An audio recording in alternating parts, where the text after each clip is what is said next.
I was just in an interview earlier today, and somehow we got on Psalm 91, which is a big deal now because of the coronavirus thing. Like Right. people are referencing Psalm 91, like, all I got to do is sort of remember this stuff or pray this prayer, and I'm not going to get the virus. I mean, there aren't many people saying that, but you see it. Yeah. You do run into it. Well, the interesting thing about that is a psalm that Satan quotes in that scene that you just brought up, in the temptation scene. And again, just ask yourself some questions like, why does he quote that one? And not like some other one? Like what's the big deal with this one? Well, again, if you had a little background, in it, you would realize that Psalm 91 is found among the Dead Sea Scrolls, where it's grouped with 4 other psalms that are not, in the Hebrew Bible, but they group those 4 with this one in one collection that are all exorcistic psalms. And you say, well, where's the exorcism in Psalm 91? Okay, this is what we can't see. If you read through it, you have pestilence and plague, and some of this stuff.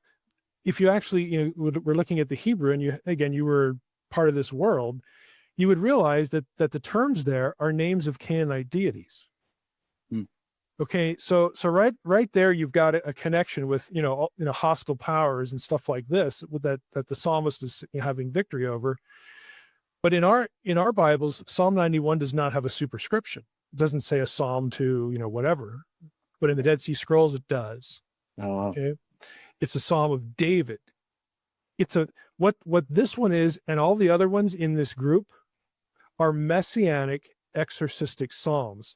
And so here we have Satan pulling one of these out of the bag, and he knows that Jesus knows, like, what this is about.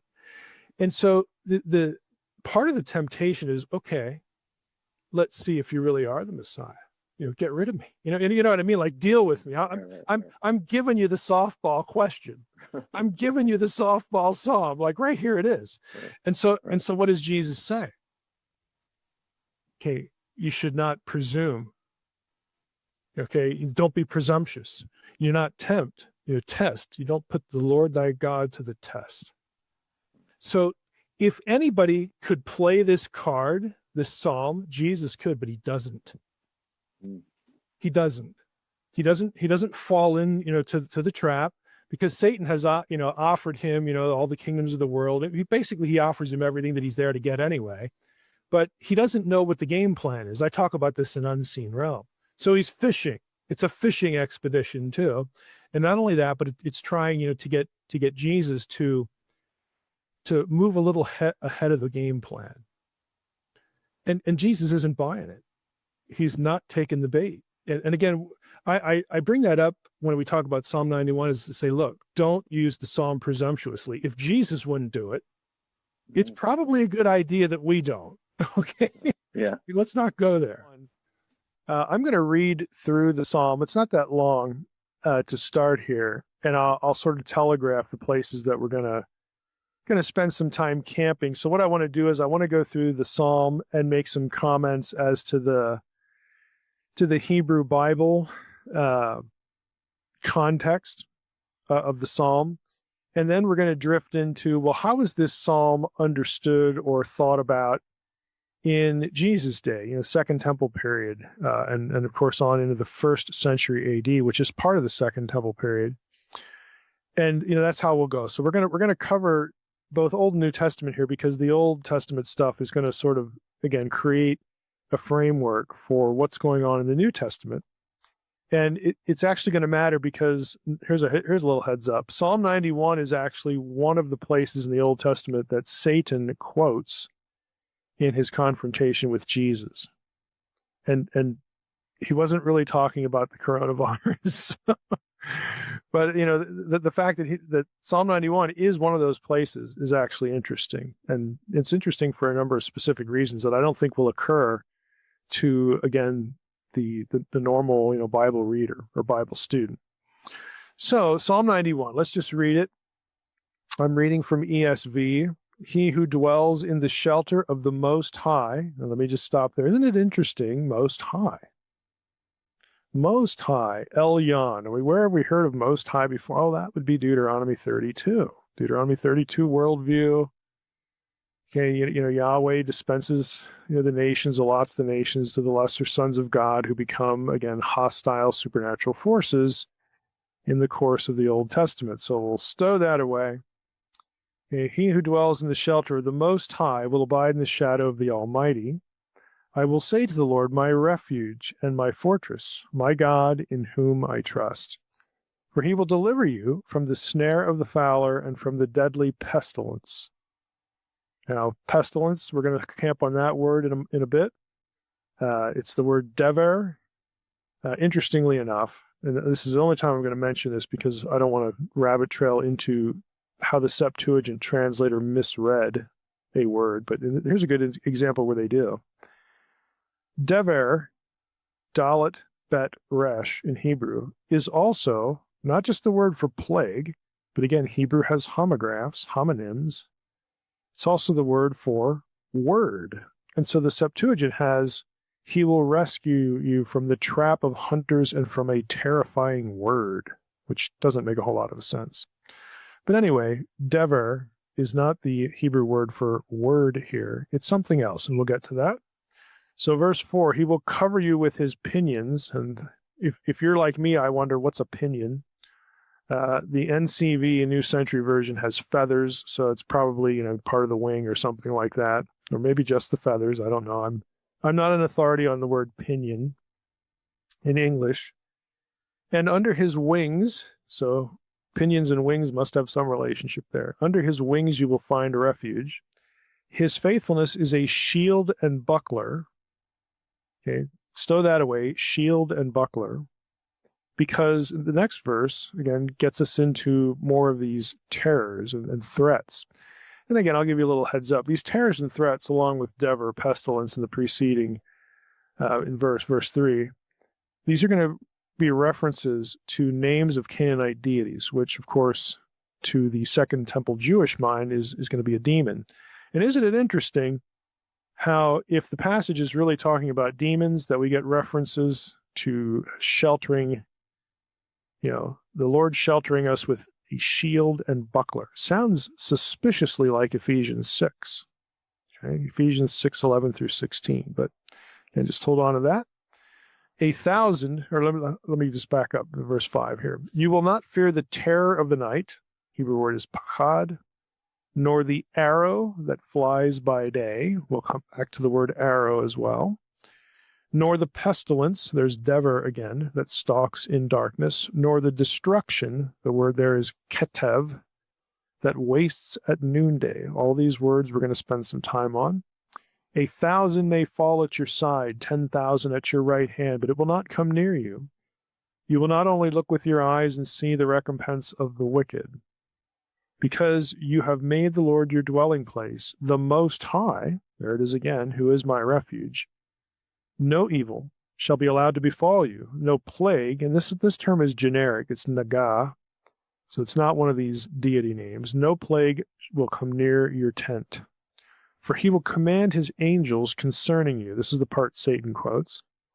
He will command his angels concerning you to guard you in all your ways, and on their hands they will bear you up, lest you strike your foot against a stone.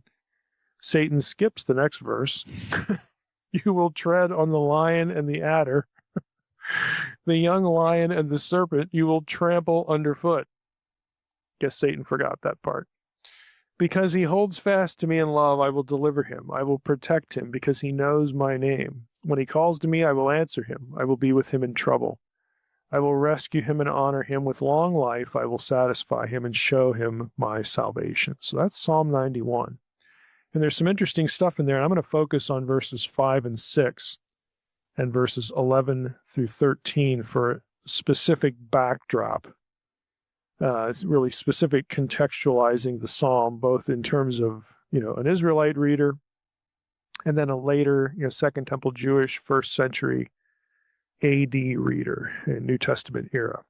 So verses 5 and 6, let me just read them again. You will not fear the terror of the night, nor the arrow that flies by day, nor the pestilence that stalks in darkness, nor the destruction that wastes at noonday. So, again, without getting into too much detail, because that would be quite possible, and I do want to get into Second Temple stuff. Dead Sea Scroll material is going to matter here. And then in the into the New Testament, we have this reference to Deber. For those who are listening, it's just think of D-E-B-E-R, Deber. It's a V sound after a vowel in Hebrew. So we have a reference to that in verse 3, and we also get one later in verse 6. Deber, I'm going to quote from DDD now, Dictionary of Deities and Demons in the Bible. Deber is one of the 3 proverbial causes of death on a wide scale. It is attested some 50 times in the Bible, along with war, including the words sword and blood, and famine, and it's mainly in Jeremiah and Ezekiel. Besides this empirical meaning, it seems to be used a number of times in a personified sense as a demon or evil deity. Now, we're going to get in a few moments to Habakkuk 3:5, where this is a little bit clearer. And Habakkuk 3:5 will not only mention Deber, it will also mention a deity known as Resheph. Hosea 13:14, again, has similar language, and we'll get to those in a moment, but just sort of to prep you with this. So Deber, again, to quote DDD once more, it seems to be used a number of times in a personified sense as a demon or evil deity. So just store that away. If we continue on, we hit verse 6. We have Keteb, that's Q-E-T, and it's the emphatic T in Hebrew, T with a dot underneath, Keteb, Q-E-T-E-B. I'm going to read from DDD again. The term Keteb appears 4 times in the Old Testament.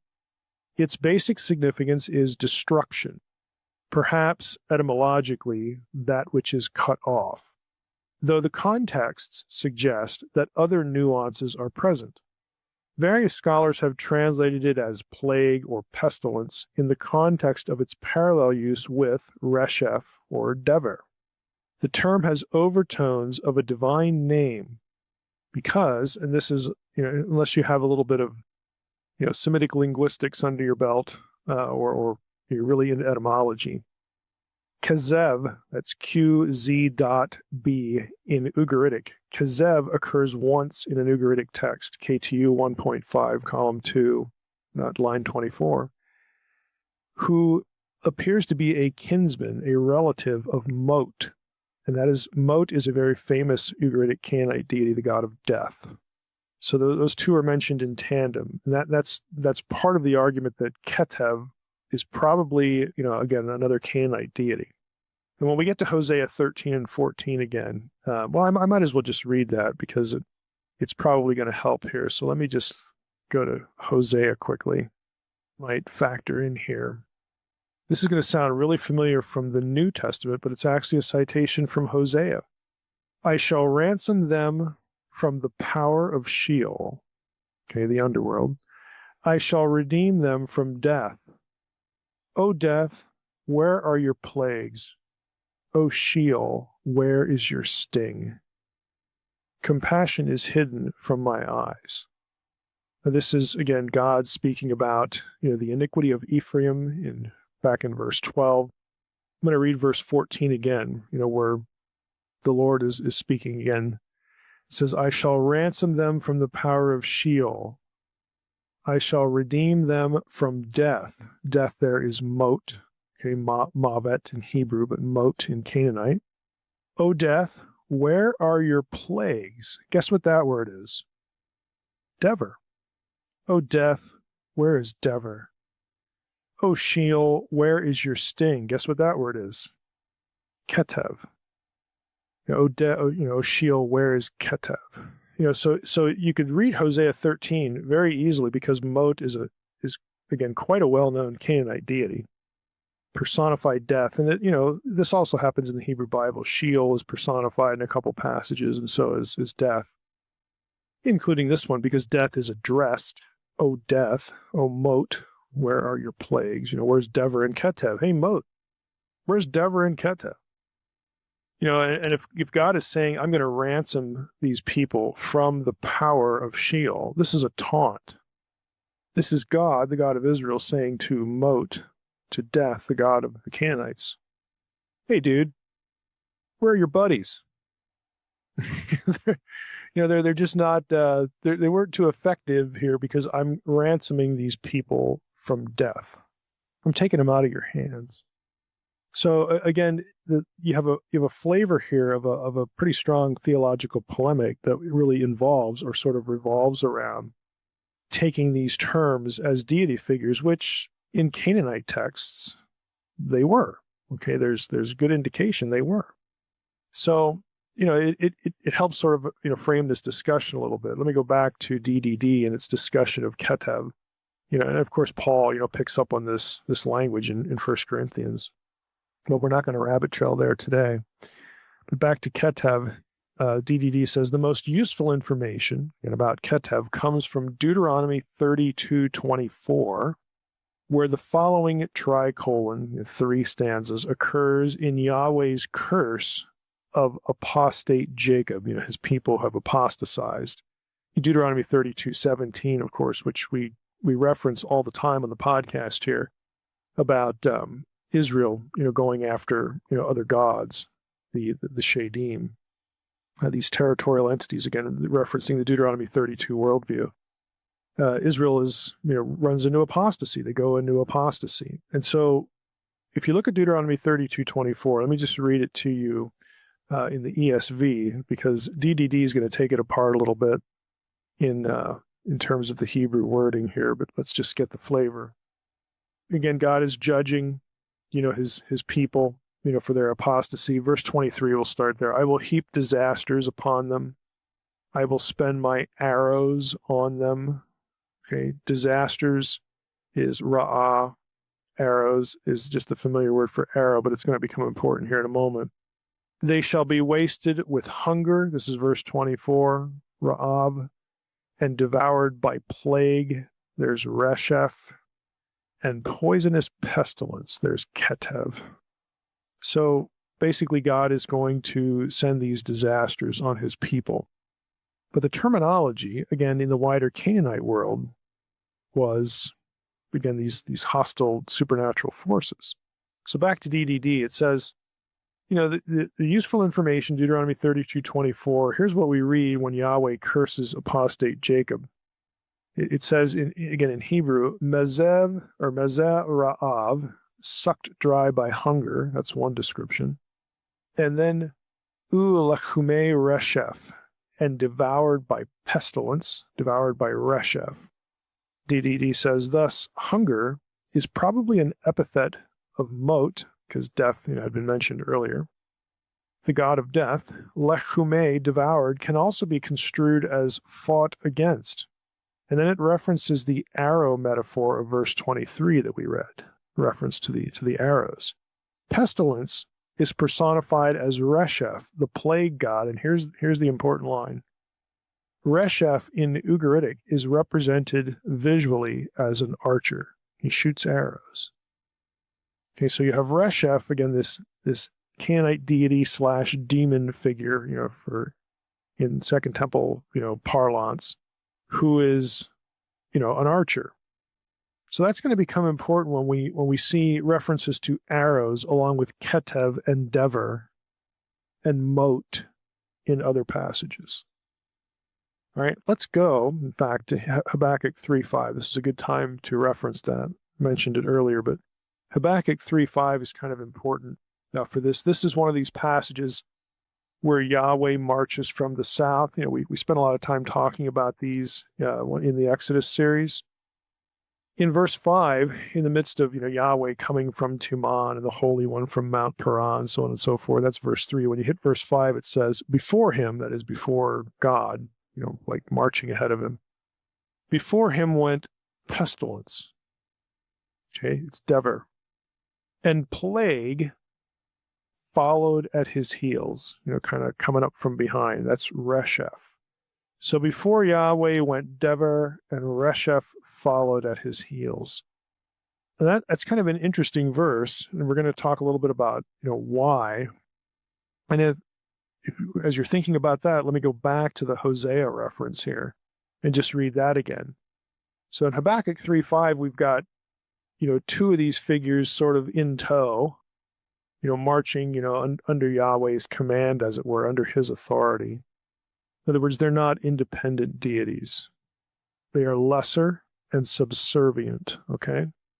Then you go to Hosea 13. I shall ransom them from the power of Sheol. I shall redeem them from death. Moat.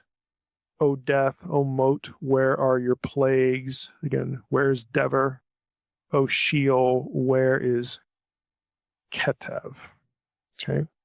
So you have these passages like this that personify these things. And scholars, again, who muck around in these texts have, again, noticed that, hey, these same terms, are actually some of the gods of these surrounding nations, okay? And naturally, they're rivals, to the status of Yahweh of Israel. And a couple of them get referenced in Psalm 91. And that's the point. A couple of them get referenced very directly. We had, Dever there. And let's go back to, the Psalm here, just to pick up here again. So in verses 5 and 6, we have for sure Dever and Keteb. But then we have a reference to the arrow that flies by day. And is that Resheph? Well, it might be, because Resheph is an archer. Might be an oblique reference to him. So there's some kind of strange stuff going on in Psalm 91. Then if we loop in Habakkuk 3:5, and if we loop in Hosea 13:14, we've got a number of these terms, and they're personified even in the Hebrew Bible, but they're all under Yahweh's authority. I mean, he is clearly the superior in the picture. So I'm going to go to DDD again and read you a little bit about Resheph. DDD says this: the tradition of Resheph as a god of pestilence is attested in Deuteronomy 32:24 and Psalm 78:48. The first text, a passage of the Song of Moses, deals with those who provoked God to anger and were unfaithful. They were apostate. They are punished with hunger and destroyed by Resheph and Keteb. Quote, I will heap evils upon them, my arrows I will spend on them, wasted with hunger, devoured by Resheph and Keteb, the poisonous one. That's how DDD renders Deuteronomy 32:23 and 24. Continuing, it says, in the Old Testament, barad, that's another term we haven't encountered yet. Barad occurs in Psalm 78:48 in a passage which concerns the seventh plague of Egypt, where barad occurs in parallel with the Resheph. Barad is lightning, okay? And then it quotes the Hebrew text, he, that is Yahweh, gave up their cattle, the Egyptians' cattle, to barad. It's lightning or hail or both. Again, it's traditionally, we look at that as a fire. If you remember back to the plague episodes, these fiery hailstones. Again, the fiery part could be a way of describing lightning storm that yields hail, in other words. So he, Yahweh, gave up their cattle to barad and their herds to the Reshephs. Again, lightning bolts as arrows. Okay, think of arrows. We're using the language, the visual encounter, visual appearance. And then in the ancient Near Eastern world, this is going to get theologized because they don't know meteorology. They don't know, modern science or anything like this. So you see a lightning bolt, this is from the gods, and it's a bad thing. And what the Bible is going to correct, it's actually going to push back on this in a couple of regards, and we'll get to that in a moment. But the notion that, like if you were not just an Israelite, but really anybody, that this is random and haphazard and so on and so forth, and that the gods are like fighting against you and against themselves, and there's competing interests. I mean, think of the like the Greek gods and whatnot. Zeus with the thunderbolts and all that. A similar idea. There's a certain randomness to it and capriciousness to it. That's one point that the Bible is going to push back on. But it's also going to essentially kind of demythologize the weather stuff. But we'll get to that in a moment. But here back, again, the description is because, it's written in the language of an observer. All right. And so the observer is going to interpret what's happening here as the wrath of God, and that's true. God, can step in and manipulate the weather and control it and use it as a judgment. I mean, that's just a given in biblical theology. But if it's God doing this, then it's not independent deities. Okay, that's the demythologizing part. So these things are in God's hand. They're not like, he doesn't need to go ask, hey, can you come into work early today? I got a plague. Can you show up and eat? No, it's not like that. It's not that kind of thinking where God has to sort of send an evil spirit so that lightning works. Again, we know that isn't the case. And again, the Bible, pushes back on that idea a little bit, but this is a very common concept, in the ancient world. So back to DDD, in Psalm 78, Yahweh gives up the Egyptians' cattle to Barad, lightning or hail or both, and their herds to the Resheffs. In Isaiah 28:2, Barad is paralleled with a demon in the service of Yahweh, Keteb, okay? And Keteb is under Yahweh's authority. Again, the biblical writers are using this notion, think of it this way. They're using this notion that is widely held that these forces are, again, entities, these supernatural entities. But what the theological point the biblical writers are trying to make is that, no, God just does this. He can do this in judgment, or he can withhold it, in mercy. And this isn't sort of it's not like a superhero pantheon of different forces like Storm, like the X-Men or something like that. So the Bible, again, actually pushes back on a little bit of this, but it uses the same language because that's what connects with the audience. Again, this is going to be very familiar. So DDD says, in Habakkuk 3:5, we have the description of a theophany and the attendant natural phenomena. God is described as a divine warrior, a lord of light. Before him goes Deber, master of epidemics, while Resheph, pestilence, follows on God's heels. Psalm 76:4 mentions doesn't have a vocalization here, but we've got the plural of Resheph and then Keshet, okay? An expression which could be interpreted as the Resheffs of the bow, like a bow and arrow, and be related to the imagery of the God armed with bow and arrows. And then it quotes the psalm. In Zion, God shattered, again, the Resheffs of the bow, the shield, the sword, the weapons of war. Job 5:7, it goes on to say, is a very difficult text inserted in a passage dealing with the need for man of absolute trust in God. Here the, quote, sons of Resheph, the B'nai Resheph, are mentioned. And it says, and the sons of Resheph fly high. They seem to be winged demons, particularly if we think of Psalm 91:5, where the expression, okay, kates, again, the arrow that flies, kates Ya'uf, could be an allusion to Resheph. Again, that's just a smattering of material from DDD about Resheph. So again, what we've got going on here, is this, the Bible's dipping into and using, again, a matrix of ideas here about natural forces and natural disasters and weather and so on and so forth. And again, instead of affirming that, they're like specific dudes, in the spiritual world that are in charge of that, basically it says, no, all of these forces in nature are at the command of the God of Israel. And it uses military language. It uses, the visualization of a retinue and all these things. The biblical writers do these things, but their point is that, the way that the Canaanites really think about this is not the case, because, the Canaanite deities that you think are in charge of this really aren't. They really aren't in charge of anything like this. God doesn't have to sort of fight them to get them to not do these things or to do these things. They don't actually have any control over this. Again, that's the theological point that the biblical writers in these smattering of verses are trying to make.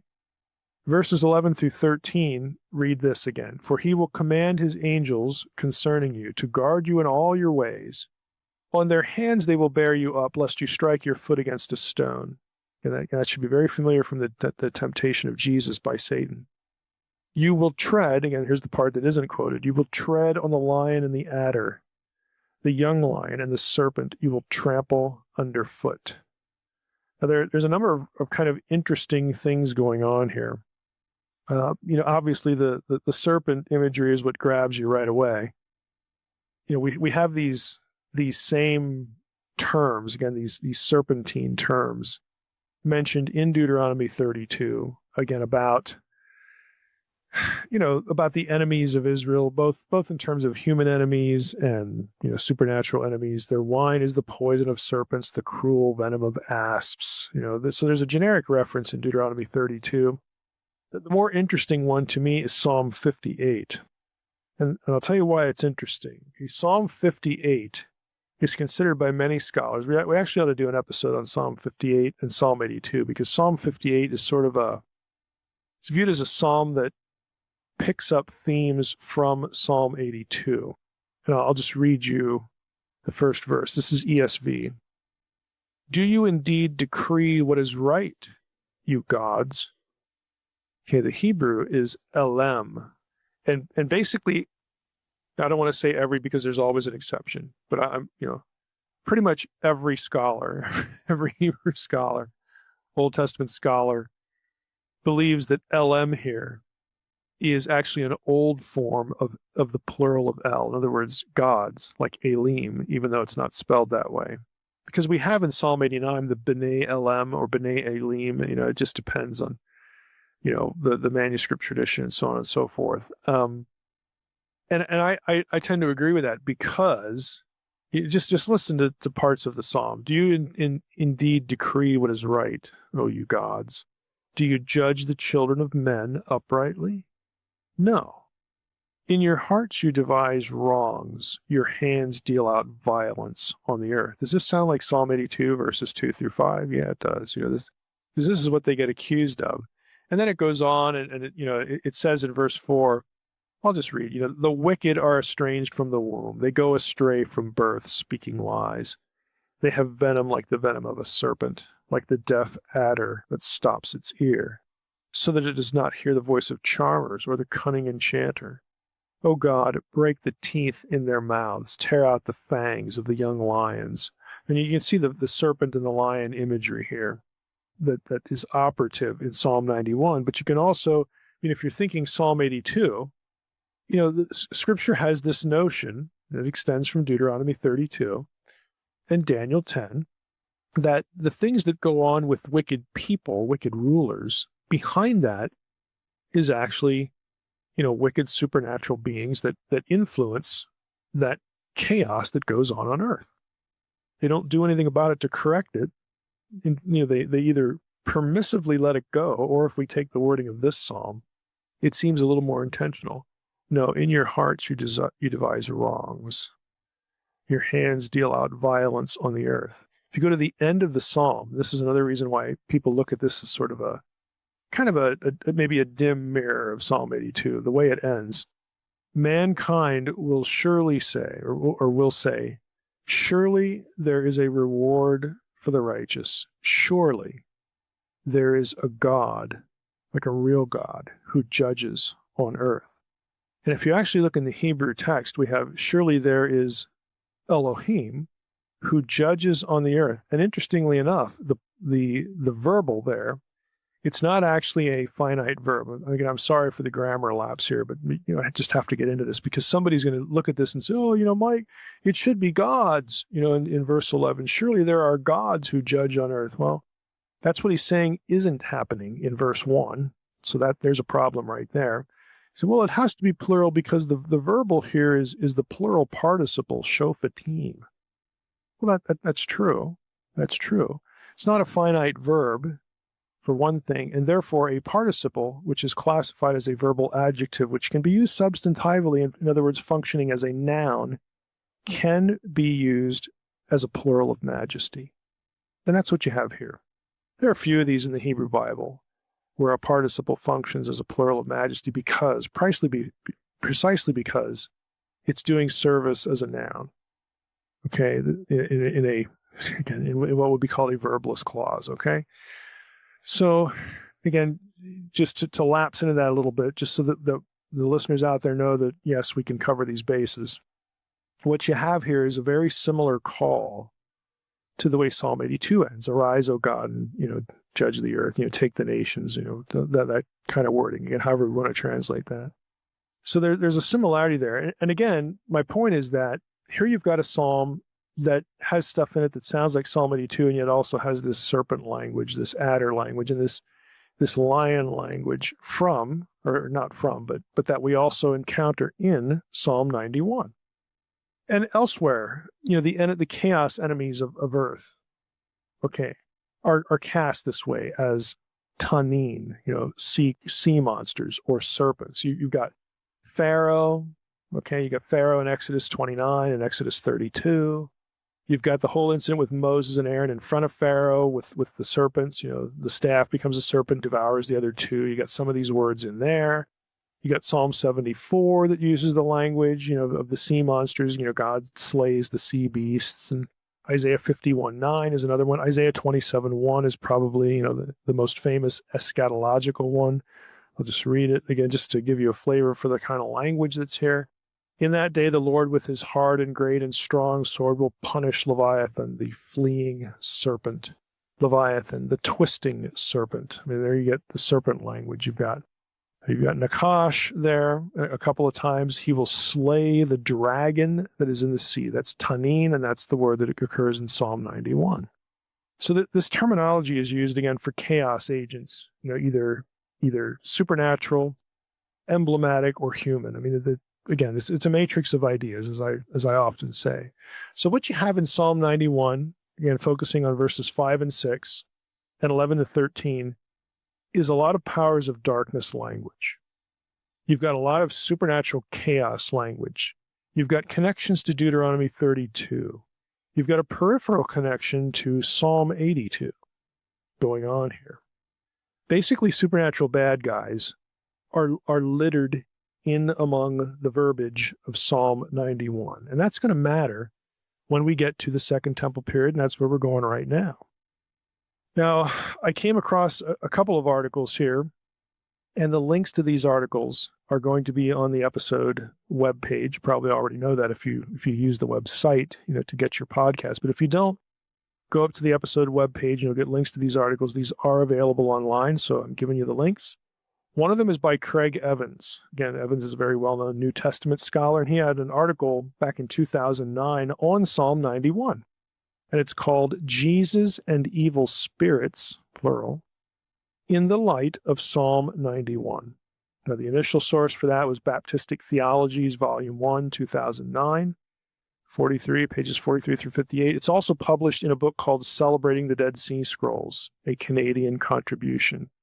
It's edited by Peter Flint, the late Peter Flint, and a few other people, which you could, get that book in book form and you'd have the chapter. But anyway, you can get the essay on a link on the episode web page.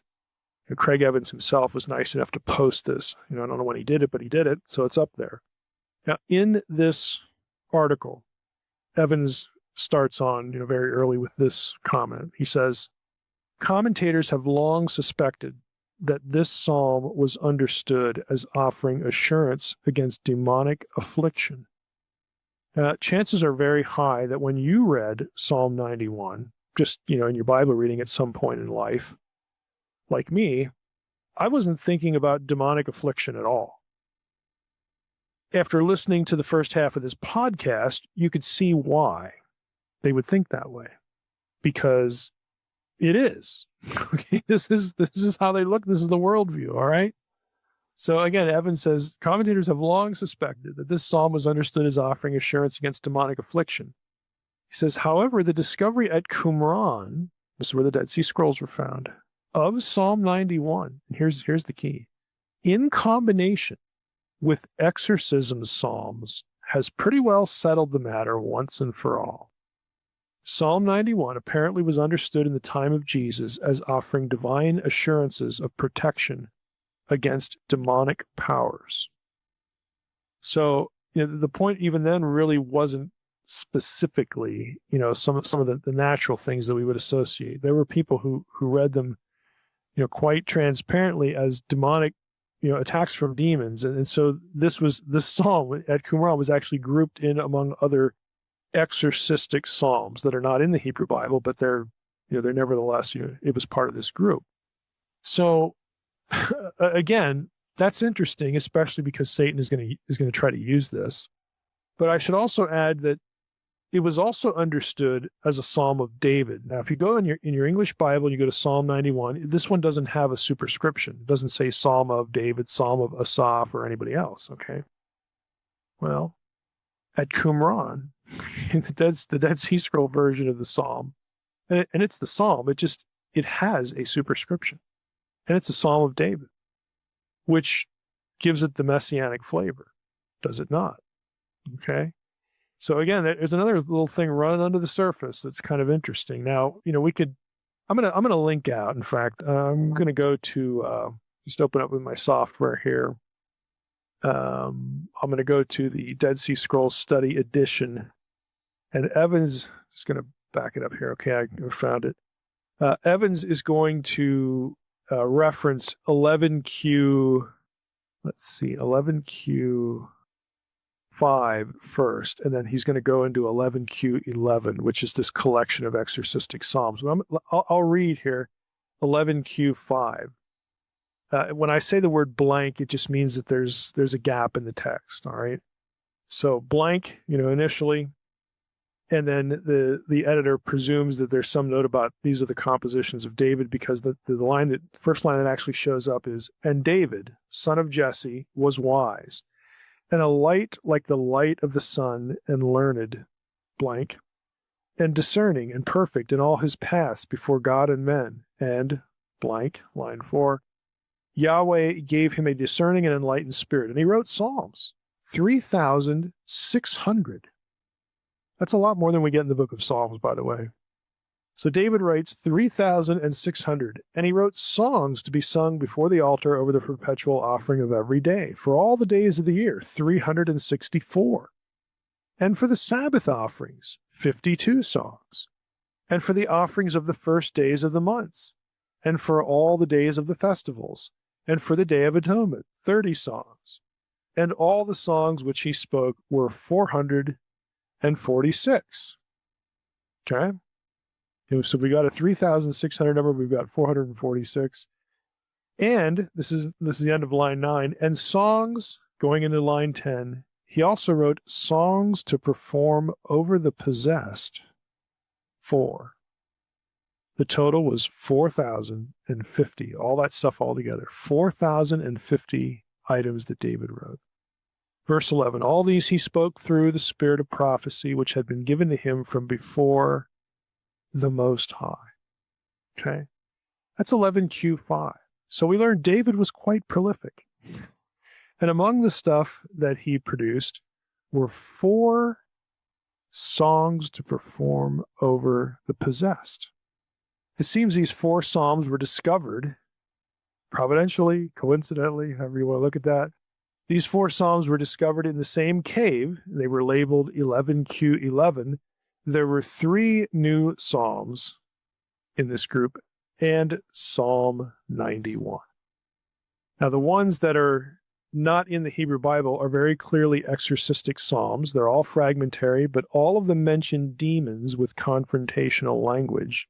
And then you get Psalm 91 in among them. And I'm going to read you, again, a lot of this is fragmentary. This is 11Q11, first column. We get a reference in line 4 to Yahweh. Line 5 contains the word dragon. Then you have the earth. We get the word exorcising as in exorcising demons in line 7. Line 10 is the word demon. I mean, these are just a few words. Column 2 is a little bit more, and interestingly enough, it mentions Solomon. Line 2 says there's a blank, and then Solomon, he will invoke, and then a blank. And the next line is the spirits and the demons, blank on either side. So again, you get this, okay, we got Solomon looped in here. Well, it's the Psalm of David, and okay, it's Davidic, and the line of kingship, and demons. All right, so you get a little feel for that. Column 3, again, is kind of more of the same thing. I want to get to the 5th column here, column 5. It has, it's got a good amount preserved, but it's really interesting. Line 3, it says the volunteers of blank, and then it actually names Raphael. Okay, the archangel. Raphael has healed them. Line 4, of David, against, and then a long blank, and it ends with Yahweh. Line 5, the heavens, When he comes upon you in the night, you shall say to him, who are you? And you're going to love this. Line 6. Who are you, O offspring of man and the seed of the holy ones? Does that sound familiar? Can you say with me, probably if there's children there, we probably want to say this, but bastard spirits, demons. Okay, this is a Genesis 6 language, connection. Who are you, O offspring of man and of the seed of the holy ones? Your face is a face of delusion, and your horns, your horns are horns of illusion. You are darkness and not light. Line 8. Injustice and not justice. The chief of the army, Yahweh, will bring you down. And then verse 9, to the deepest Sheol, he will shut the bronze gates. I mean, again, does this sound familiar? This is, again, part of this material in 11Q11, in which, right after this, in the next column, we get Psalm 91. In its entirety. It's not completely identical, because Solomon, well, that's a Targum. I don't want to say that, but there are Aramaic translators that read into a little part of this, but it's very, very, very close, to the Psalm 91 that we have, and it's basically identical, but not completely. But it begins this way: of David. Okay. And we get this of David. Again, they have it. It is bracketed here, but the Septuagint of this psalm, has the superscription. So that and the Septuagint is going to align well with this, and so they're figuring this is sort of the Hebrew original here. In the shelter of the Most High, shadow of the Almighty, so on and so forth. So you get Psalm 91 there, and it goes down through about verse 14, parts of verse 14. So Psalm 91, again, this is why scholars look at this and they go, sure looks like, in the words of Evans, the appearance of Psalm 91 in 11Q11 strongly suggests that this psalm was understood not only at Qumran as an exorcism psalm, but was understood this way among the Jews in the time of Jesus. And I agree. I think Evans is tracking, well on that. So a couple of specific items. Again, I looped in the Septuagint. So the Septuagint attributes the psalm to David. Again, through the fancy and wonderful world of textual criticism, the material at Qumran here in Psalm 91 aligns very closely, with little idiosyncrasies we'd get in the Septuagint, as opposed to the MT. And so odds are very high that this would have been the Hebrew underlying Septuagint. And so the scholars feel quite confident in saying, this one had a superscription as well, because the Septuagint one surely does. Again, maybe it didn't, but it's a good argument. It's sound in its reasoning. Another thought is, again, one of these exorcistic psalms. Okay, one of these exorcistic psalms. I didn't read all of them, the whole lot of them. One of them mentions Resheph by name. Again, and we have again the reference in Psalm 91 to the arrows, which we talked about earlier. So what I'm trying to do here is I'm trying to create sort of a picture, context, a framework for how people in the first century, when if you were doing the sword drill, Psalm 91, what's that about? Chances are there's going to be somebody in the crowd, probably more than one, that would say demons, exorcism, okay, because this content is in there. Again, it shouldn't be, it wouldn't have been a foreign thought again to somebody in Jesus' day, but to us, we're not, we're reading this filtered through an English translation, so it's really hard to pick this up. And plus, we wouldn't have the context of Qumran and all this other stuff. And the Septuagint. We need to give the Septuagint some due here. So Evans also writes, the content of Psalm 91 readily lends itself to an exorcistic function. Verse 3 promises deliverance from the deadly pestilence, while verse 5 promises the faithful person that he will not be afraid of the terror of the night or the plague that rages at noon. By the way, that is not the way plagues actually work. Natural forces, they don't time themselves. Okay. The creatures mentioned in verse 13, serpent, sea monster, and the like, were sometimes understood as demonic beings. As already mentioned, the sea monster and Tanin in verse 13 also appears in line 5 of, again, one of these exorcistic psalms. So these exorcistic psalms have the same vocabulary as Psalm 91, and Psalm 91 is lumped in there, including, among them. Evans also throws in a note here that I think is worth mentioning, that the Aramaic translator, the Targum translator of verses 5 to 10, it's very clear that he took it as an exorcistic psalm, and he loops Solomon into this. I'm going to read you the Targum translation that Evans has referenced in his article. You will not be afraid of the terror of the demons. It actually puts the word in there. You will not be afraid of the terror of the demons that go about in the night, nor of the arrow of the angel of death that he shoots in the daytime. You can see how the Targum is expansive here. Nor of the death that goes about in the darkness, nor of the company of demons that destroy at noon. You will call to remembrance the holy name, and 1,000 will fall at your left side and 10,000 at your right hand. But they will not come near to you to do harm. You will only look with your eyes, and you will see how the wicked are being destroyed. Solomon answered, and this is what he said, because you, the Lord, are my refuge. In the most high dwelling place you have set the house of your Shekinah, the Shekinah, but Shekinah. The Lord of the world responded, and this is what he said, no evil shall befall you, and no plague or demons shall come near your tent. If you compare, what's going on in the Hebrew and the Aramaic, it's first, couple of verses sort of already set the stage for this Solomonic language. Here's the first couple, verses 2 and 3. Hebrew has, he will say to the Lord, my refuge and my fortress, my God in whom I trust, for he will deliver you from the snare of the fowler and from the deadly pestilence. The Targum says, David said, I will say to the Lord, and then there's a gap, an ellipsis, verse 3, for he will deliver you, Solomon, my son, put Solomon right in there, from the snare and the obstacle, from death and confusion. So it takes the line from verse 3, for he will deliver you, this generic you, and the Targum translator interpreted that as David speaking to Solomon, his son.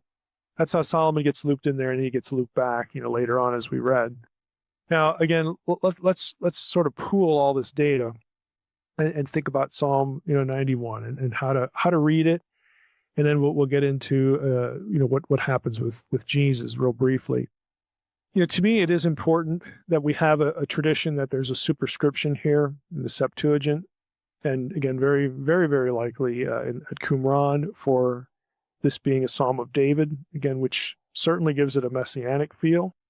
It's also really important that Psalm 91 is lumped in with exorcistic psalms at Qumran, and those other exorcistic psalms in which it is bundled have, again, very clear, demonic, sinister, powers of darkness language in them, some of which is also in Psalm 91. Again, I think that's important.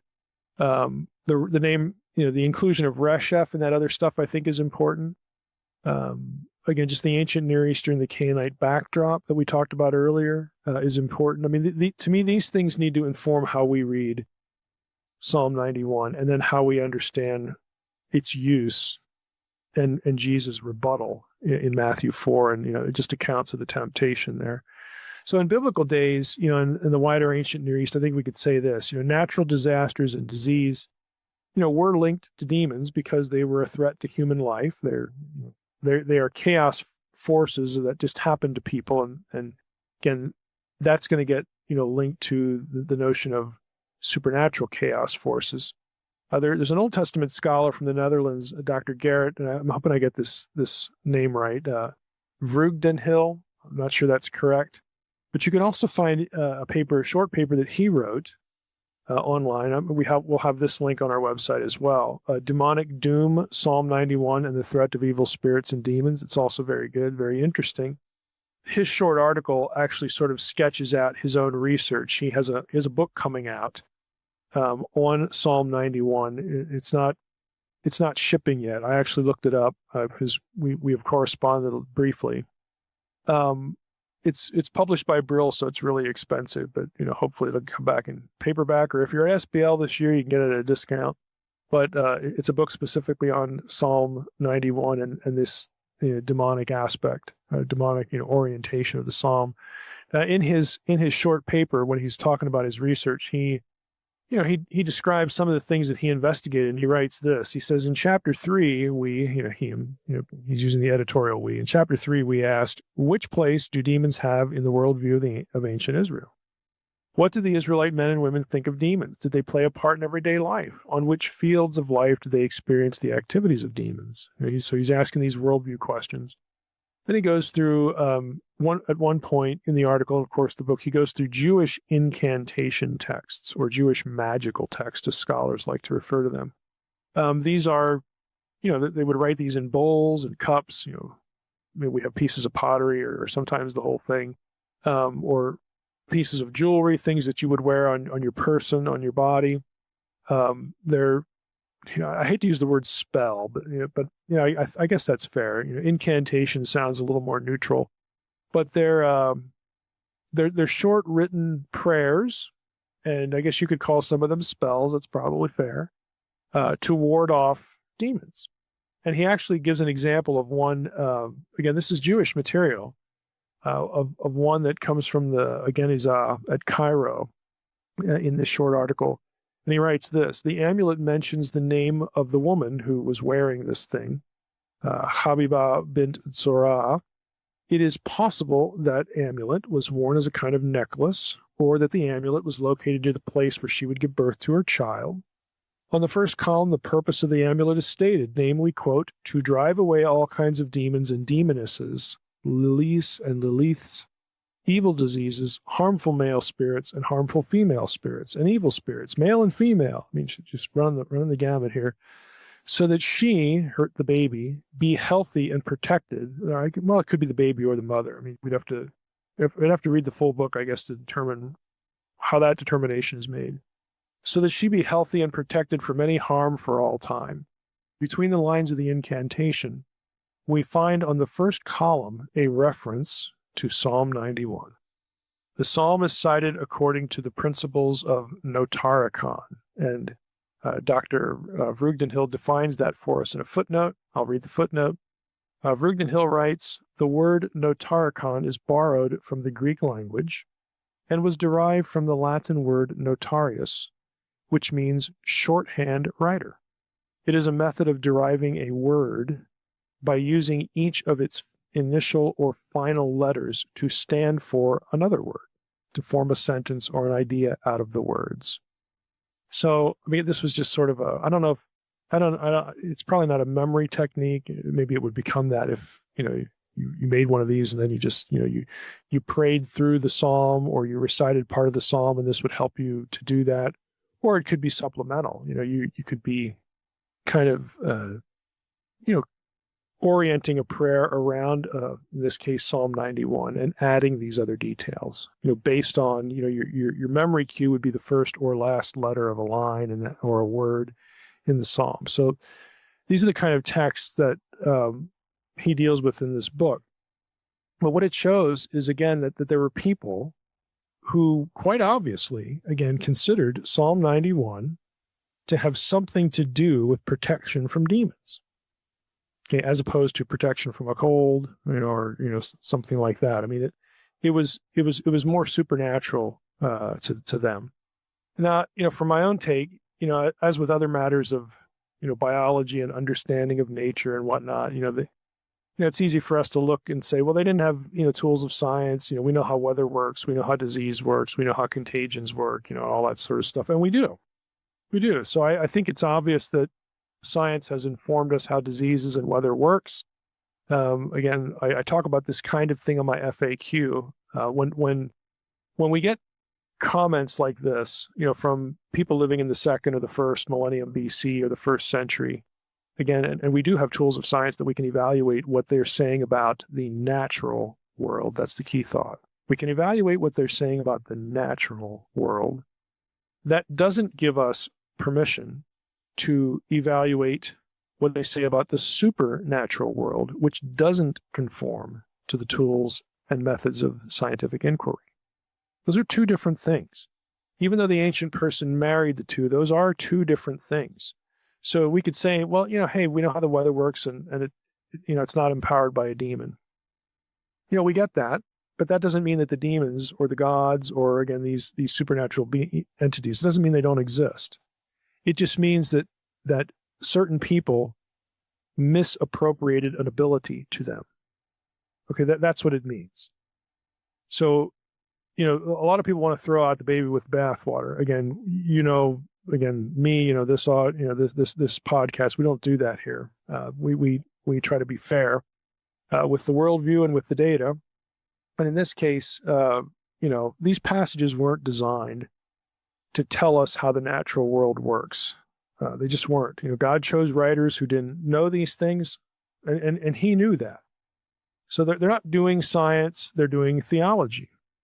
And so we don't have the authority to use science, a thing they're not writing about, to dismiss a thing they are writing about. And that Scripture affirms, again, a supernaturalistic worldview. So I think Habakkuk 3:5 actually helps here. It doesn't, sever a link between what's going on in the spiritual world and the human world. It doesn't do that. God can, do something to influence the weather as a judgment or as a blessing. I mean, God can do these things. They're not, out of the purview of divine activity. But the point is that it's God. It's not lesser, inferior beings, who are doing this. And again, I think Habakkuk 3:5 helps there. Such things, Scripture affirms, operate under the sovereignty of God. And to get the message across, get that message across, Habakkuk 3:5 has the Canaanite deities, or the demons, again, in Second Temple thinking. Recall that daimonion, has sort of a generic term for a lot of these entities. It has the Canaanite deities that were thought responsible for such things held in check by Yahweh, or in some sense displaced by Yahweh as to their presumed abilities. Now, from my demons book, I'm going to read a little paragraph here. I write, in addition to symbols representing the encompassing reach of chaos, biblical writers use the names of deities from Canaanite religion attached to specific natural phenomena and illnesses. Unlike their polytheistic counterparts, they did not have distinct deities acting independently of the true God in charge of those forces. Just as death itself was under the authority of Yahweh, so were disease and natural disaster. Yahweh was the lone sovereign. For example, when Egypt was punished with plagues, it wasn't because Yahweh had to request the services of a deity or a demon. The Most High either acts unilaterally or dispatches a supernatural underling to dispense judgment through such disasters. In other words, he's the one in charge. So, again, that's from the New Demons book. The end result is that it shouldn't surprise us that ancient people presumed the gods or demons were behind natural forces. That shouldn't surprise us. As Christians, we can affirm the general idea, God is in control, but deny that demonic entities are the ones pulling the levers here.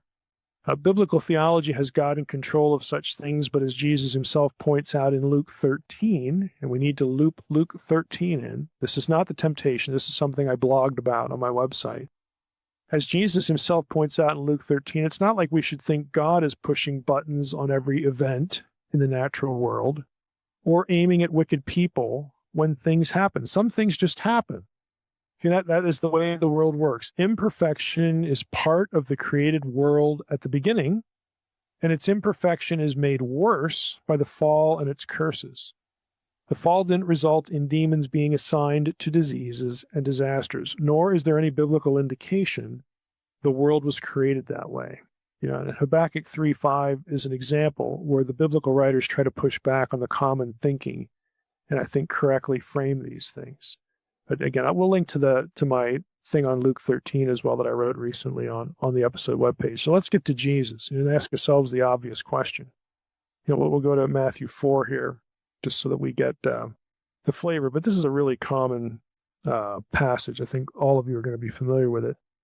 Let's just read this. So Matthew 4:1, Jesus was led by the Spirit in the wilderness. Other Gospels say he was compelled by the Spirit to go out into the wilderness. Of course, that's where you would find the devil, the domain of death and chaos, that which is anti-Eden. All right. He goes out there, he fasts 40 days, 40 nights, and he's hungry, and the tempter shows up. Satan shows up, and then he starts, talking to him. We get this conversation. And in verse 3, the tempter, Satan, says to him, "If you are the Son of God, command these stones to become loaves of bread." But he, Jesus, answered, "It is written, man shall not live by bread alone, but by every word that comes from the mouth of God." Verse 5. Then the devil took him to the holy city and set him on the pinnacle of the temple and said to him, this is verse 6, "If you are the Son of God, throw yourself down, for it is written, he will command his angels concerning you, and on their hands they will bear you up, lest you strike your foot against a stone." So that's where he quotes Psalm 91. Now, again, the obvious question is, why would he pick that psalm?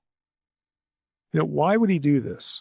Again, my take is that Satan knows the content of the psalm. He knows how people think about the psalm. People think about Psalm 91 as an exorcistic document that Yahweh and David and the son of David, the Messiah, has command over demons. And surely, if this is the case, I could ask you to throw yourself off the temple, off the pinnacle of the temple, and his angels will keep you from harm. So let's see. If you're really the Messiah, you should be able to jump right off here and get rescued by angels, and then we'll know that you, in fact, are superior to demons, to the guys who work for me, and even me myself. So let's see that. Now, there are a couple of ways you could look at this. One is he's using the psalm to have Jesus prove the point and, quote unquote, win the confrontation. Show your mastery over the powers of darkness. Show your status as the Son of God. Show your status as being, really equal to Yahweh. Again, when we get right down to the rest of the Old Testament theology about the Son of David, the Messiah is, God. Let's see that. Show us that you're superior to Deber and Keteb and Resheph. Oh, we want to see that. Prove it. Now, what does Satan have to gain? I look at this and think it's a fishing expedition. Let's say that Jesus says, "Okay, here we go. Geronimo," and he takes off, over the pinnacle of the temple. Now, think about it. You got two outcomes. One is that angels show up, catch him, and okay, point proven. Like what does that do? The other one is Jesus hits the bottom and dies. Okay. And God has to raise him up to make the plan work. Oh, and wouldn't that be interesting? Because if that happened, Satan would know that if this guy dies, God's going to bring him back to life. And I would assert that God and Jesus don't want Satan to know that. All right? And the first option, that Jesus jumps and is caught by angels, that isn't the plan. And not only isn't that the plan, but Jesus is not the monkey to Satan's organ grinder. Okay? He is not here to perform for Satan or anyone else. He's on a mission. He knows what the mission is. Frankly, your request, Satan, your challenge, can be safely ignored. Okay? It can be safely ignored. It serves us, me and my Father, no purpose to entertain you or inform you in any way. So what does Jesus do? He responds with Scripture and says, again, it is written, "You shall not put the Lord your God to the test," which to me, I read that as a double entendre. He's saying, look, I'm not going to put God to the test. And it's also it can also be read like, you shouldn't put God to the test, and you're putting me to the test. Do the math, dude. Do the math. But he's not going to perform. He's not a performer. He owes him no information and no entertainment. And I think, for our application, why even mention this? I mean, I think in our day and age, we're going to end with this. The point is not, again, just arcane knowledge about Psalm 91. I wanted to do all that to make the point that, yeah, Jesus is, in theory, Jesus could have jumped off, been rescued, and yeah, prove the point. I am superior to all these things. I'm superior to every knucklehead, every supernatural knucklehead named in Psalm 91. There you go. But Jesus doesn't do that. He does not presume to act in a way that is contrary to what God wants him to do, and that ultimately is contrary to the point of the psalm. And I would just suggest, to us that it might be a good idea to think of Psalm 91 the way it's supposed to be thought of. I mean, this is a protection from supernatural darkness. So, what we've said today about Psalm 91 and Psalm 91 itself, the general teaching point here is not that this material is supposed to give us a video game or a professional wrestling analogy for the pecking order of the supernatural world. That's just not what it's supposed to be, and it's not what we're trying to do here. We shouldn't over-literalize the material for the purpose of analyzing, well, which disaster did I hear about on TV? Was demon-caused or not? Okay, is the virus, the work of Satan or demons or, Okay, if you're using Psalm 91 to do that, that is as much a misuse of the psalm, as a misuse of any other passage. I mean, it's just not what it's there for. Rather, the psalm is a messianic psalm about David's agent, his ultimate son. Okay, the Davidic Messiah's power over forces of darkness. Okay, that is what the psalm is about. It's also not a psalm that teaches us we won't get sick. The psalm is about the victory, again, over supernatural darkness. God is in control of the forces of nature. He is not powerless to protect us as though he isn't in control of nature. But Psalm 91 is ultimately not about, specific calamities and forces of nature. It doesn't guarantee you won't get sick or won't get hit by a hurricane or will never live in a place that gets an earthquake or, fill in the blank. It doesn't guarantee those things. Ultimately, it's about the Messiah's victory over the powers of darkness, and all who are in the shelter of the Most High, all who are in Christ, in New Testament parlance, will overcome the evil one and the evil ones through Christ. It's his faithfulness at the temptation in this regard that it's crucial. It's crucial to what later happens. Had he tipped off, had he tipped the hand, okay, in the temptation account here, and had Satan learned that, if you kill him, God's just going to bring him back from the dead, or God won't let him be killed. See, that changes tactically what the powers of darkness will do about the Messiah. See, what God needs to happen, what the end game is that Jesus does die. So we're not taking that, we're not putting that card on the table for Satan to learn anything. So ultimately, Jesus' faithfulness here in Matthew 4, which involves this challenge drawn from Psalm 91, is crucial to Jesus' later faithfulness in going to the cross, where he does get raised from the dead and ascends to the seat of power once more, so that we reap those benefits and so that we, again, are in the shelter of the Most High. We are in Christ, and we have victory over all of these evil ones. I mean, it's a coherent, sensible portrayal, not only in terms of the Old Testament, but also just kind of what the terms become in Matthew 4, in the temptation scene. God either won't let him die, or if he does, he'll raise him from the dead. Again, if I'm the cosmic genius of the supernatural evil world, therefore killing the guy isn't the solution. But that's exactly what needs to happen. And so Jesus is not putting the card on the table. So it's actually really interesting. I mean, Satan kind of knows where to hit him, but at the end of the day, Jesus is, we don't owe you anything. We're not going to presume. Okay, you should not put the Lord your God to the test. We owe you nothing no entertainment, no information. So it's really a good chess match when you really think about it. And again, the context of Psalm 91, I think, colors it in the right way. Mike, can you speak about Solomon?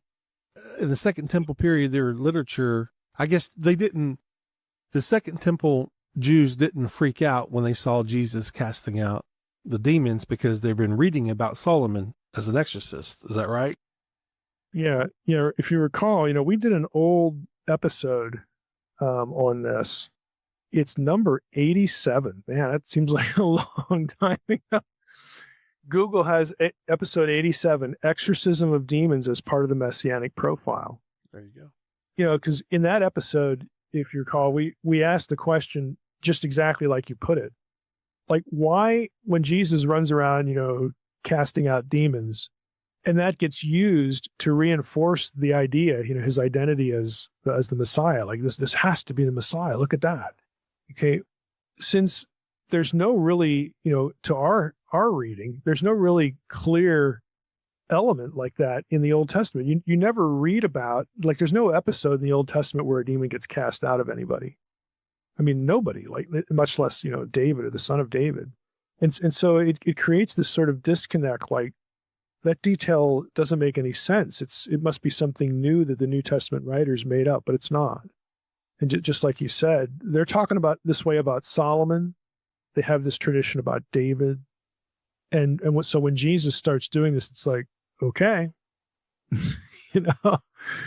he has just become part of the discussion, about is he the Messiah? Because it's actually a big deal.